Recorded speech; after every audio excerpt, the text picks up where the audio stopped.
Thanks for checking out the Brad and John Show podcast. This segment of the show is brought to you by John Combest's book, Stalking, Harassment, Internet Trolling, A Guide to Recovering and Rebuilding After Online Attacks. It's a great reference if you've ever been the unfortunate target of a social media attack. It's available on Amazon. Just search John Combest. That's C-O-M-B-E-S-T, John Combest, and the book will show up in your search results. Now it's time for another segment of the Brad and John Show. Can you handle it?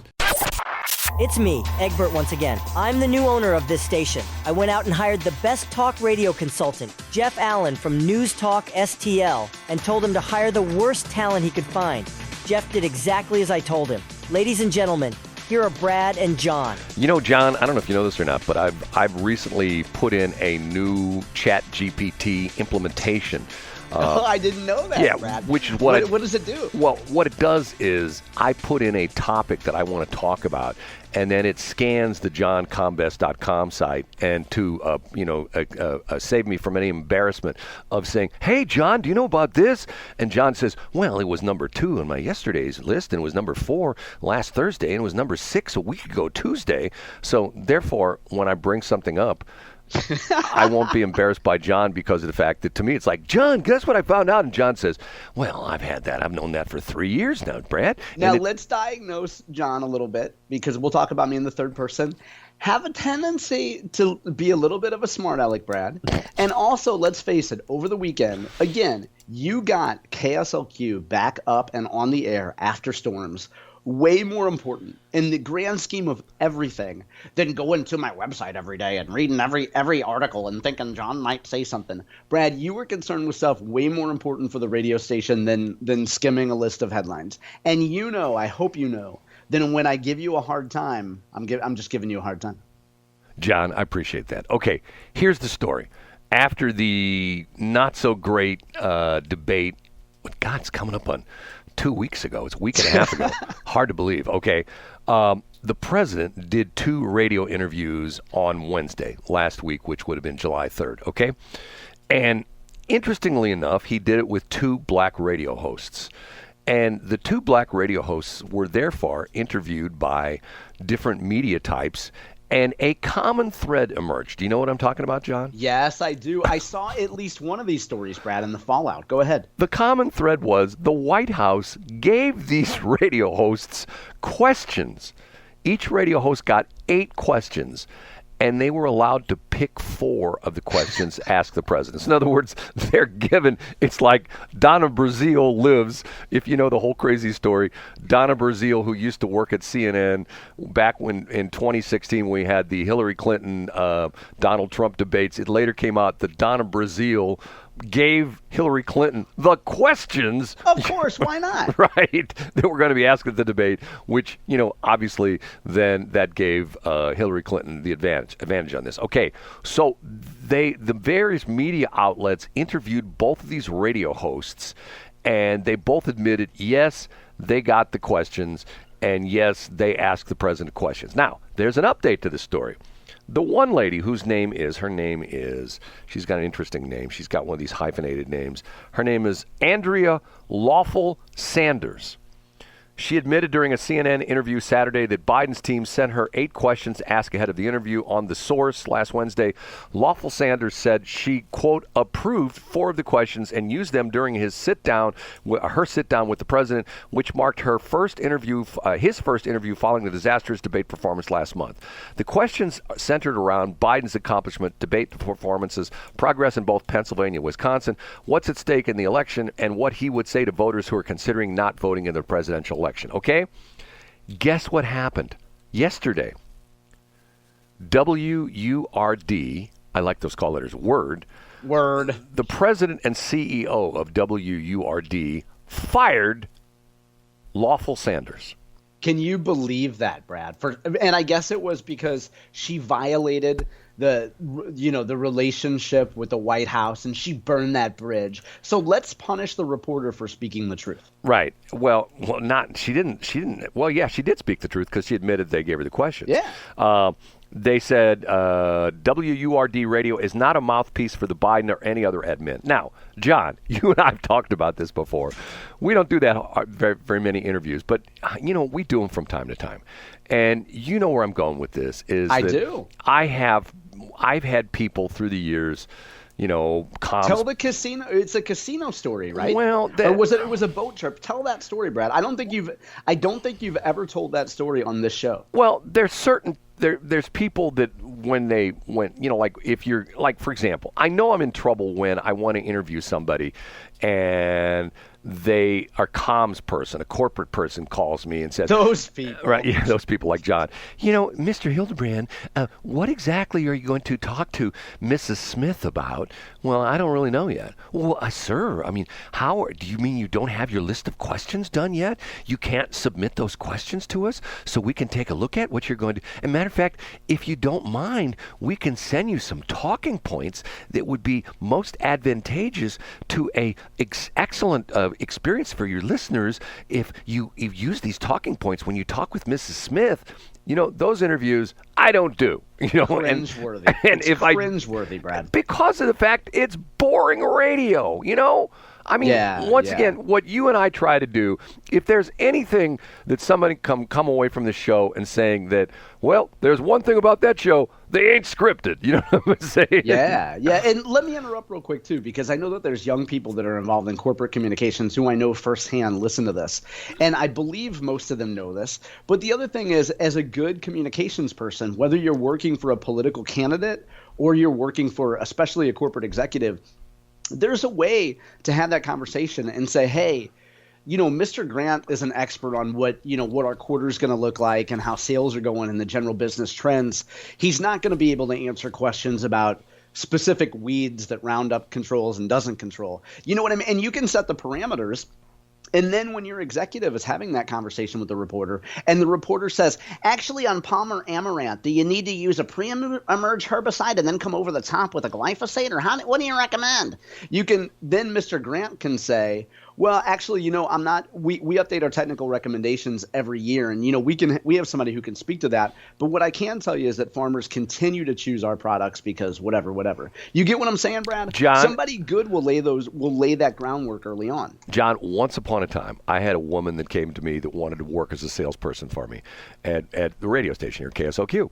And she was so afraid she kept saying to me, oh, I don't really know your industry. I don't know all the intricacies of the radio business. And I go, look, I'm going to give you the basics, but here's all you have to do. If someone asks you a question that you don't know the answer to, you say to them, you look them right in the eye and you go, you know what, that's an excellent question. We've got a person on our staff at the radio station who is the expert in that area. Yes. And what I'm going to do is I'm going to do one of two things. I'm going to go back to the radio station. I'm going to talk to this person. I'm going to get back to you. Or I'll have this person call you directly, and this person is the expert on the question you just asked. Because then what you've done is you've essentially said, hey, look, I don't know everything there is to know, but I got somebody who does, and they're going to be more than willing to help you. As opposed to you go to the car dealership and you say, hey, is that turbocharger have a wastegate on it? And the sales guy says, I don't know. And then you go like, okay, well, he's a dud. But once again, the salesperson can be the expert, can turn out to be the hero by, you know what? We got Jim back in the shop, and Jim eats and drinks and sleeps this car. Let me go grab Jim. And you bring Jim back up to the showroom. Oh, yeah, it's got a double wastegate, and it's got a catch can. And I'm telling you, it kicks in at 3,200 RPM, and I'm telling you, this is a screamer of a car. Sold. You know what I mean? I do. And then Brad Hildebrand takes it for a test drive and just burns out the engine. Blows the engine up. Okay. And then it single-handedly destroys Mercedes-Benz business and reputation. Now, for years. It took years for them to recover, Brad. I'm going to make a comment. We talked about the fact that there's two, and interesting, and not that this means anything, but the two radio hosts that the Biden administration sought out to do these interviews on July 3rd were both black, okay? One of them is in Wisconsin, one of them Philadelphia. Do you have any idea why those two states might be important? Let's think about that for a minute. Let me see. Because they have the Brewers and the Pirates. and also the Phillies. And the Phillies, right. Yeah. Okay. Here's the problem the Biden administration won't get away from. They are protecting the president. And what's so ironic about this is, once again, They protected the president, and then when he walks out on the stage for the debate, which he called for, remember, once again, he came, Yes. we had the quote, Yeah. hey, pal, I'll debate you anyway. And the amazing thing is that now, look, this is going to be one of those things that political scientists are going to study, or maybe they won't, for generations to come. Biden comes out, throws down this gauntlet, hey, pal, I'll debate you, and anytime, any place. And Trump says, okay, fine. And people are going like, Mr. Trump, the rules are vastly, the rules they've said that you've agreed to are vastly in favor of Mr. Biden. I don't care. I'll take him on. It backfired on him because of the fact that the Biden administration sent the rules, and they send out Joe Biden. And from the minute he walks out, people are going like, this isn't going to go well. The problem on this is that this is the perfect example of, let's do the Tony Colombo flip test. If President Trump were in office right now and Joe Biden was challenging him, the press corps would be all over. Who was the Sarah Huckabee Sanders. They would be, hey, we saw Donald Trump when he got out of his car, he stumbled a little bit, and we saw that when he opened the door to his office, he fumbled for the handle a little bit. But what happened? Everybody, all the left-leaning journalists played dumb to the fact that, and even to the point where within the last, couple weeks where KJP comes out and says, you got to start doing these cheap fakes. The cheap fakes were nothing more than people taking segments of videos and just extracting them, showing the president walking off from the group of G7 people, the president looking blind-eyed into, with his mouth open. And once again, you would think that the press corps would learn, because what have they been doing with Biden all along? Protecting him. Yeah, of course. And which is the exact opposite of with the people in Trump's press corps wish they could protect him, but they can't because he's just out there flapping his jaw, right? And you know what, though? I believe he's done a really good job. And I saw actually some folks from the Annie Fry crew were talking about this on Twitter yesterday. Trump has done a great job of when he needs to keep his mouth shut and when he needs to stay within some boundaries. He's following his own self-imposed boundaries, Brad. And I think Annie Fry used the fingers crossed emoji. But hopefully he keeps that up because he's helping himself right now. Right. And there's an interesting article I read last week, and it's an opinion piece by Alex Berenson. You know who he is? I don't know. Okay, the title of the article was, What Did White House Reporters Know and When Did They Know It? And the article talks out about the fact that what did reporters who cover the White House know and when did they know it? As President Biden lurches toward a withdrawal from the 2024 election that seems likelier by the hour, the question of the media's role in hiding his mental decline is taking center stage. The greatest loser from Biden's catastrophic meltdown during his debate last week with Donald Trump is not Biden himself. Let me read. I got to read more. Somewhere deep inside, Biden may actually be relieved that he may soon be free of the obligation to perform the world's most important job. No, the greatest loser is the media, specifically elite news organizations like the New York Times that have teams of reporters covering the White House. These teams either entirely missed Biden's sharp cognitive decline or worse, actively covered it up. Thank you, thank you, thank you, thank you. And see, once again, if my hero, Dr. Camille Winter, my journalism teacher, and we couldn't call him professor because of the fact that even though he had a PhD from a university in Czechoslovakia, we were instructed by our department chairperson that they could not verify his PhD because of the fact that when the Russians took over Czechoslovakia, when the Soviet Union took over Czechoslovakia, and Dr. Camille Winter was chased out of Czechoslovakia into Western Europe and ultimately ended up in the United States, they couldn't verify it. But he was the smartest guy.